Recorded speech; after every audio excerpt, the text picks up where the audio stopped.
மறைந்த மாண்புமிகு முதலமைச்சர் அம்மா எந்த எதிர்ப்புக்கும் அஞ்சாமல் துணிச்சலுடன் மக்கள் பணியாற்றியவர் என்றும் அவருடைய பதவி காலத்தில் தாங்கள் பணியாற்றியது பெருமைக்குரியது என்றும் சட்டப்பேரவையில் இரங்கல் தீர்மானத்தின் மீது தலைவர்கள் புகழாரம் சூட்டினர். அம்மையார் அவருடைய சிறப்புகள் எத்தனையோ இருக்கலாம். ஆனால் எங்களை பொறுத்தவரையில் பாராட்டப்படக்கூடிய பெருமைப்படக்கூடிய ஒரு சிறப்பு என்னவென்று கேட்டால், எதற்கும் அஞ்சாமல் எதை பற்றியும் கவலைப்படாமல் அதை சந்திக்கக்கூடிய ஆற்றலை படைத்தவராக அவர் விளங்கினார் என்பதுதான் உண்மை. ஆகவே அவரை இன்றைக்கு நாம் இழந்திருக்கிறோம்.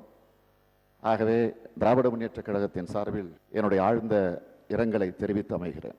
அவர்கள் முதலமைச்சராக இருக்கும் பொழுது நான் 3 தடவை சட்டமன்ற உறுப்பினராக பணியாற்றியிருக்கிறேன்.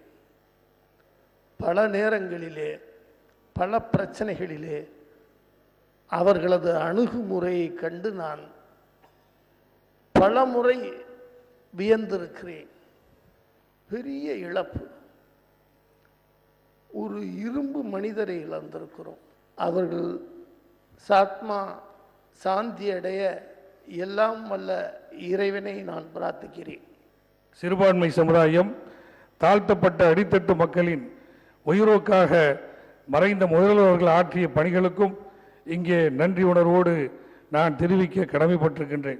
முதல்வர் அம்மா அவர்களினுடைய மறைவுக்கு இந்திய யூனியன் முஸ்லீம் லீக்கின் சார்பாக ஆழ்ந்த இரங்கலை தெரிவித்து தமிழக மக்களினுடைய துயரத்திலே நாங்கள் பங்கேற்கின்றோம் என்பதை தன் இதயம் நின்று விடுகிற அளவிற்கு இந்த மக்களை நேசித்தார் புரட்சி தலைவி அம்மா.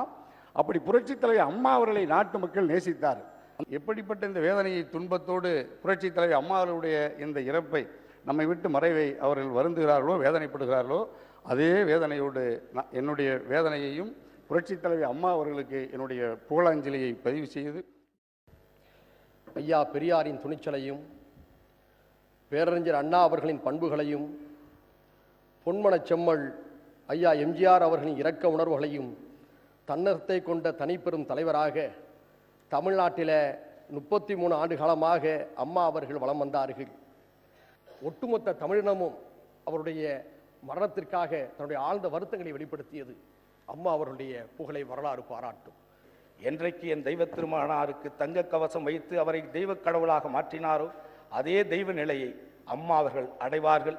என்றைக்கும் அவருடைய புகழ் நிலைத்திருக்கும். அம்மா அவர்களுடைய வழியிலே கொள்கையிலே நடந்து கொண்டிருக்கக்கூடிய அந்த இயக்கத்தின் மீதும் என்றைக்கும் அவருடைய எண்ணங்களோடு சுமைகளோடு நினைவுகளோடு எங்கள் வாழ்க்கையை கடக்கின்றதாக நான் நினைக்கிறேன்.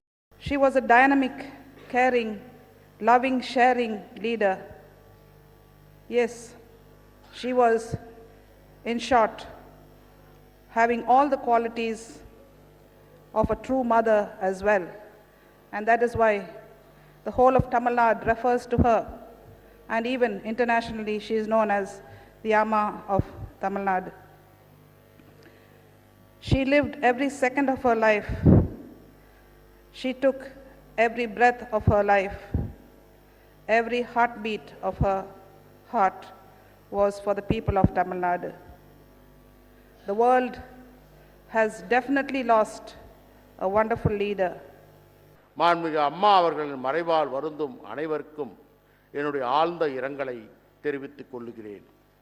ஒப்பற்ற விலை மதிக்க முடியாத மாணிக்கத்தை இழந்ததற்கு எந்த வகையில் ஈடு செய்ய போகிறோம் என்று சொன்னால், அவர் நினைத்த காரியங்களை, அவர் கொண்ட லட்சியங்களை சிறவேற்கொண்டு நிறைவேற்றுவதன் மூலமாக இந்த தேச மக்களுடைய வாழ்க்கை தரம் உயர வேண்டும் என்று அவர் கண்ட கனவை நனவாக்குவதன் மூலமாக தமிழன் தலை நிமிர்ந்து நடக்கச் செய்வேன் என அவர் கொண்டிருந்த சூளுரையை செயலாக்குவதன் மூலமாக தமிழகம் முதல் மாநிலம் என முன்னேற்றி எடுத்துச் செல்லுவதன் மூலமாக ஈடு செய்வோம்.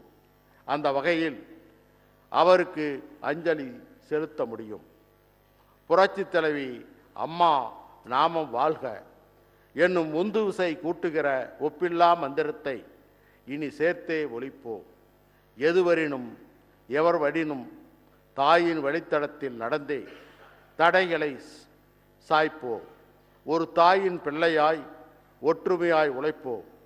ஒற்றுமையால் அரணமைப்போம். உலக தமிழினம் உயரவே தன் ஒப்பில்லா வாழ்வை அர்ப்பணித்த அம்மா அவர்களின் லட்சிய தீபத்திற்கு எண்ணெயாய் திரியாய் நம்மையே கொடுப்போம். அம்மாவின் கனவுகள் நனவாகி ஒளி வீச அயராது உழைப்போம். அதுதான் மாண்புமிகு அம்மா அவர்களுக்கு நாம் செலுத்துகிற அஞ்சலி.